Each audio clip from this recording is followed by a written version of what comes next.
자, 어제 제가 미국 증시에 대해서 잠깐 언급을 했었는데요.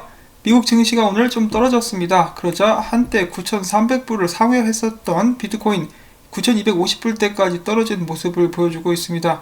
한때 잠깐이나마 9,100불대도 기록을 했었는데요. 만약에 미국 증시가 내일도 약세를 보이게 된다면 비트코인 역시 이제 무사하지는 못하지 않을까라는 불안감이 엄습하고 있습니다. 자, 알트코인들도 오늘은 전체적으로 약세를 보여주고 있는 상황. 암호화폐 관련된 소식들 한데 모아봤습니다. 하나씩 보도록 하시죠.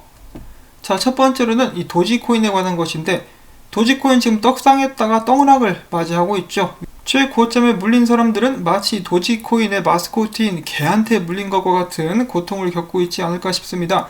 자, 그런데 OKX CEO는 최근에 도지코인에 대해서 이렇게 이야기를 했다라고 하는데요. 도지코인이 소액 결제 및 지불 실현을 하고 있다. 어떻게? 바로 소셜미디어인 레딧과 트윗 등에서 팁으로 사용됨으로써 라고 이야기를 한 것인데요. 그는 또한 도지코인은 결코 웃자고 만든 게 아니다 라는 이야기를 하기도 했었습니다. 자, 근데 개발자가 웃자고 만든 거라고 했죠. 마음대로 바꾸시면 안 돼요, 아저씨. 자, 그 다음에 IoTX라는 프로젝트가 있는데요.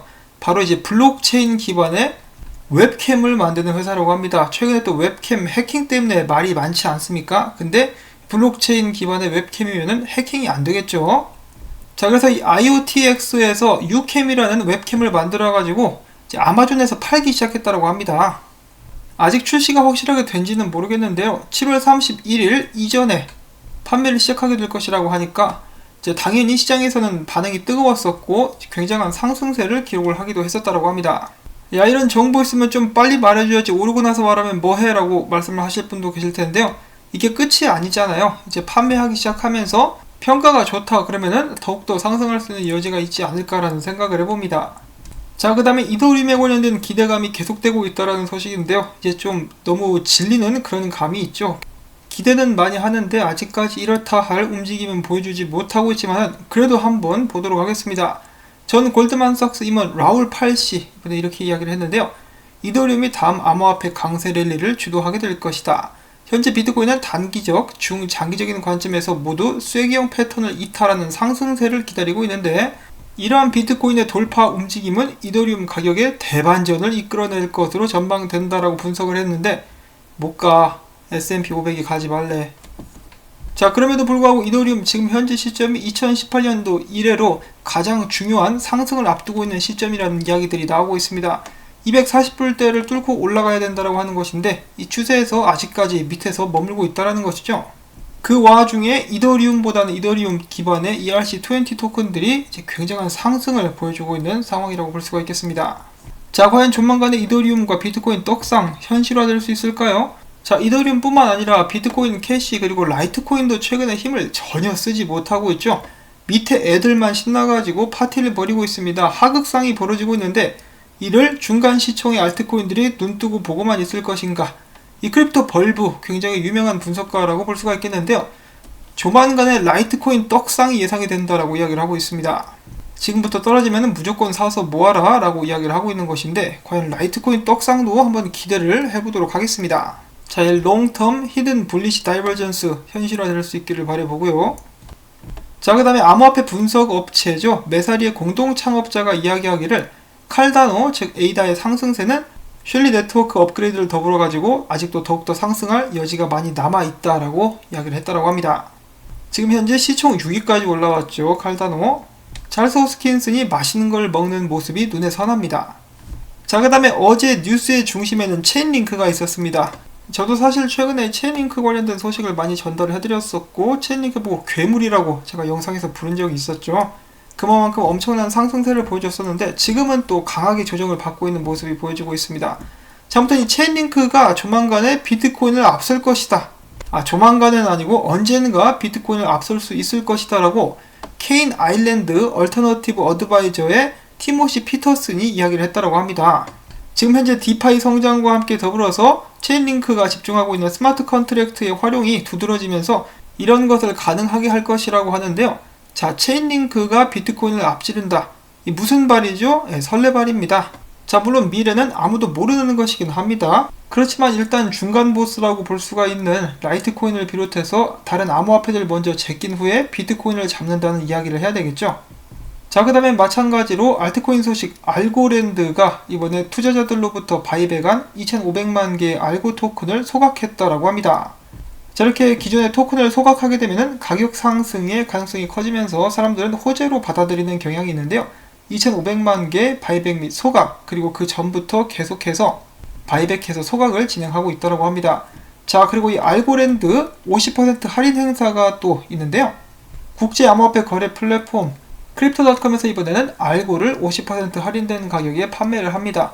자, 날짜는 오늘이고요. 오늘부터 이제 판매가 될 텐데, 이제 기존에 제 영상을 시청하셨던 분들은 아시겠지만은 이 거래소에 가입을 하시고 거래소 토큰을 스테이킹한 후에 스테이킹한 만큼의 이제 알고를 마찬가지로 거래소 토큰을 활용해가지고 50% 할인된 가격에 구매를 하실 수가 있습니다. 구매 신청을 하실 때는 메뉴에 있는 신디케이트를 누르셔가지고 알고에 이제 구독을 해주시면 되고요. 거래소 가입을 하실 때 제가 이제 첨부를 해드리는 링크를 통해 가지고 앱을 다운받고 연동을 시켜주신다면 저에게도 도움이 됩니다. 자, 그 다음으로 이어서는 테더에 관련된 소식이 있는데요. 테더가 최근에 총 4,600만 달러 상당의 테더를 보유하고 있는 주소들을 동결을 시켰다고 합니다. 자, 이유는 당연히 그 계정들이 범죄와 연관이 있기 때문이라고 하는데요.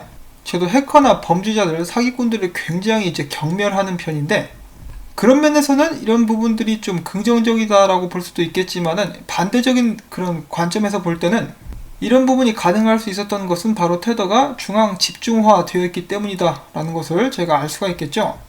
내 돈이지만은 이들이 마음대로 언제든지 계정을 동결할 수 있다는 것입니다. 암호화폐들이 이상형으로 삼고 있는 탈중앙화하고는 정반대의 성격을 지니고 있다는 것이죠. CBDC도 마찬가지입니다. 이 분석가 톰 베이스도 똑같이 이야기를 했는데요. 디지털 달러 및 CBDC 같은 경우는 현금과 마찬가지로 몰수될 수 있을 것이며 은행들이 원할 경우 검열될 수도 있다. CBDC는 그저 현금만 없앨 것이다. 이 덕택에 비트코인 가격은 천정부지로 치솟을 것. 사실 CBDC 같은 경우는 현금보다 몰수하기가 더 쉽죠. 버튼 하나만 딱 누르면은 그 CBDC를 영원히 못쓰게 만들어버릴 수도 있습니다. CBDC가 물론 장점도 많이 있겠지만 가장 큰 단점 같은 경우는 이런 식으로 중앙은행에게 엄청난 힘을 부여하게 된다는 것입니다.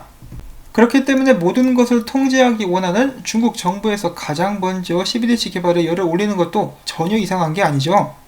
중국에 있는 부자들은 얼마나 불안하겠습니까? 자, 아무튼 그 다음에는 비트코인 관련된 이야기들을 좀 해보려고 하는데요. 앞에서도 잠깐 언급이 됐었던 라울 팔씨, 비트코인에 대해서 이렇게 이야기를 하고 있습니다. 향후 수개월 혹은 수년 후 미국의 10년 만기 국채 수익률이 마이너스를 기록하게 될 것인데 이는 비트코인의 호재가 될 것. 이어서 유명 비트코인 개발자죠. 지미 송씨도 이야기하기를 수익률이 마이너스인 국채가 더욱더 많아지게 되면서 부의 분배의 평등성이 급격히 줄어들 것. 이어서 법정 화폐보다 상대적으로 희소 가치가 있는 비트코인이 투자 가치가 있을 것이다 라는 그의 의견을 전하기도 했다고 합니다. 조만간에 미국도 마이너스 금리를 도입하게 될 것 같은데 언제쯤 나오게 될지 기대가 되고요. 그 다음으로는 엄청나게 큰 규모를 자랑하는 유명 자산 운용사죠. 피델리티가 지난달 캐나다 상장 채굴기업인 헛8, 피자헛이 생각나는 이름인데 여기에 610만 달러를 공모해서 최대 투자자였으며 제4외주 10.6%를 보유하고 있다는 소식이 나왔습니다. 피델리티 자체 내에서도 채굴을 하고 있고 비트코인에 관련된 사업을 몇 년 전부터 준비를 해온 것으로 알려져 있는데요. 해외 채굴 기업에도 이제 강하게 투자를 하는 모습을 보여주고 있습니다. 그만큼 비트코인의 미래를 긍정적으로 보고 있다는 것이겠죠. 자, 그 다음에 어제는 알트코인 대신에 비트코인을 사는 것은 무모한 행위다라고 이야기를 했었던 모건크릭 디지털 에셋의 공동 창업자 중에 한 명 제이슨 윌리엄스가 이번에는 이런 말을 하는데요. 나름 좀 의미가 있습니다. 뼈를 때리는 듯한 그런 말이라고 볼 수가 있겠는데요. 은행들이 비트코인을 언급하기 시작할 때는 이미 비트코인을 매수하기는 늦은 시기다. 왜냐? 얘네들은 사람들보다 먼저 조용히 비트코인을 대량으로 매수를 하고 가격을 높아지는 것을 방지하고 있다가 비트코인을 공식적으로 언급하면서 가격을 띄우고 사람들에게 비싼 값에 팔기 때문이다 라고 이야기를 한 것입니다. 그러면서 흔히 말하는 나의 이런 발언은 성지가 될 것이다 라는 글도 함께 올렸는데요. 사실 이미 전세계 여러 은행들에서 비트코인을 이제 고객들에게 판매를 하는 그런 서비스가 시작이 되고 있습니다. 자, 과연 비트코인 가격은 언제쯤 떡상하게 될 것인지. 자, 그 다음에 이어서 비트코인 해시레이트가 최고점을 재차 돌파했다는 소식이 나왔는데요. 해시레이트가 올라간다는 것은 채굴 업체들이 이 시장과 채굴에 대한 강한 믿음을 가지고 있는 것으로 볼 수 있다라고 사람들은 생각을 하고 있습니다만 지금 현재 비트코인 같은 경우 약간 가격이 떨어질 것만 같은 그런 불안한 조짐이 보여지고 있습니다. 자, 일단은 비트코인에 대한 기관들의 관심이 떨어지고 있다는 소식인데요. 이제 CME 미결제 약정을 기준으로 해가지고 CME 미결제 머니플로우 인덱스라는 것이 있는데요. 이 지표가 50을 밑돌면은 큰손 투자자들 사이에서 비트코인에 대한 관심이 줄었다는 것을 의미하는 것인데, 최근에 이 지수가 30을 밑돌았다고 합니다. 실제로 전에 이 지수가 30을 밑돌았을 때 최소 3개월 동안 약세장이 이어졌었다고 하는데요.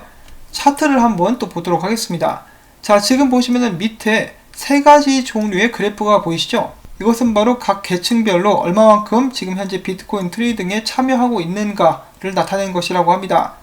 맨 위에 있는 것들이 개미 투자자들, 파란색이고요. 그 다음 아래에 있는 노란색이 전문 트레이더들, 그 다음에 맨 밑에 빨간색이 기관 투자자들이라고 하는데요. 최근에 기관 투자자들의 관심 및 활동이 점차 줄어들고 있고, 그 반면에 개미들은 활발하고 전문 트레이더들도 가만히 상황을 지켜보고 있다가 슬슬 나타나는 그런 모습이 보여지고 있습니다. 저번에 기관 투자자들의 활동 및 관심이 가장 줄었을 때 비트코인에 큰 하락이 왔었던 것을 확인을 해보실 수가 있겠는데요. 개미들이 신나서 비트코인에 올라탈 때 전문 투자자들은 숏을 치려고 들어가고, 기관 투자자들은 떨어지기를 기다리고 있는 듯한 그런 모습이 연출되고 있다라고도 볼 수가 있겠습니다. 자, 아무튼 긍정적인 소식은 아니다라고 생각을 해볼 수가 있는 부분인데, 실제로 비트코인 같은 경우는 지금 아직까지도 위에 있는 강력한 저항선들을 돌파하지 못하고 있는 상황입니다. 저항선 돌파하지 못하면 결국은 떨어지게 되겠죠. 크게 떨어져가지고 8,700달러까지도 하락하게 될 수 있다고 하는데요. 지금 보시면은 이 고점을 높여야, 얘보다 높여야죠. 얘보다 높은 고점을 기록을 해야만 헤드앤숄더가 나오지 않을 수가 있는 것인데, 지금 늘어지는 듯한 모습을 보여주고 있지만 아직도 헤드앤숄더 범위 안에 있는 그런 상황이라고 하죠. 운동을 한쪽 팔만 운동을 해가지고 한쪽 어깨만 이제 비정상적으로 발달한 이상한 근육을 가진 남자의 모습이 그려지려고 하고 있습니다. 자, 그 다음으로 해서 유명 암호화폐 트레이더죠. 도널트 꽥꽥 오리 선생. 며칠 전에 그가 이런 말을 했었습니다. 내가 조금만 더 비트코인 상황을 보고 있다가 비트코인 떨어질 것 같으면은 내 프로필 사진을 거꾸로 뒤집겠다라고 이야기를 했었는데, 이제 거꾸로 뒤집었어요. 그러면서 이런 프랙탈을 공유를 하게 됩니다. 비트코인이 이것처럼 떨어지게 되지 않을까라고 예상을 하고 있는 것이죠. 참으로 살벌하고 무서운 예측이 아닐 수가 없겠습니다. 자, 그 다음에 또 다른 암호화폐 트레이더 뚱땡이 같은 경우는 이런 식으로 이야기를 하고 있는데, 이제 길고 긴 축적 기간 없이는 암호화폐 불장도 없다. 비트코인이 불장을 이루기 위해서는 이런 축적 기간이 필요하다라고 하면서 비트코인이 하락하는 것을 이제 예상을 하고 있었습니다. 어찌 보면 이거랑 비슷하다라고 볼 수가 있겠죠. 이렇게 해서 축적 기간을 거치게 될 것이다. 근데 좀 오버했네요. 2,000불까지 가는 건 좀 아니다, 얘. 자, 아무튼 이래저래 비트코인이 약세를 보여주면서, 약세라고까지 할 건 아닌데 강세를 못 보여주고 있으면서 하락 쪽으로 점점 기울어져 가고 있는 사람들이 보여지고 있습니다. 자, 과연 비트코인의 운명과 판단은 어떻게 될 것인가? 지표들은 좋은데 아직까지 크게 상승하지 못하고 있는 비트코인. 일단은 미국 증시에 가장 큰 관심을 두고 지켜봐야 되지 않나 싶습니다. 미국 증시가 지금 현재 비트코인 시세마저 좌지우지하고 있기 때문인데요. 어제 같은 경우도 미국 증시가 선물은 높았습니다. 그래서 비트코인도 좀 힘을 내는 듯 했으나 하락 마감을 하자 비트코인도 같이 힘이 빠지고 있기 때문인데요. 솔직히 말씀드려가지고 저는 비트코인 가격도 눌리고 있다라고 생각을 하고 조작되고 있다라고 봅니다. 제 개인적인 생각인데 그들이 언제까지 누를 수는 없을 것이기 때문에 비트코인 해방의 날을 기대를 해보면서 오늘 소식은 또 여기서 마무리를 짓도록 하겠습니다. 오늘 이런저런 정보들 좀 많이 있었는데요. 좀 도움이 됐다, 재밌었다 싶으시면은 제가 계속해서 채널 유지할 수 있도록 광고 시청 한 편만이라도 마지막까지, 그리고 좋아요와 광고주 방문까지 부탁을 드립니다. 여러분들이 도와주셔야만 저도 지속적으로 살아남을 수가 있겠죠. 자, 그럼 오늘도 행복하고 기분 좋고 안전한 하루 되실 수 있기를 바랍니다. 안녕히 계십시오.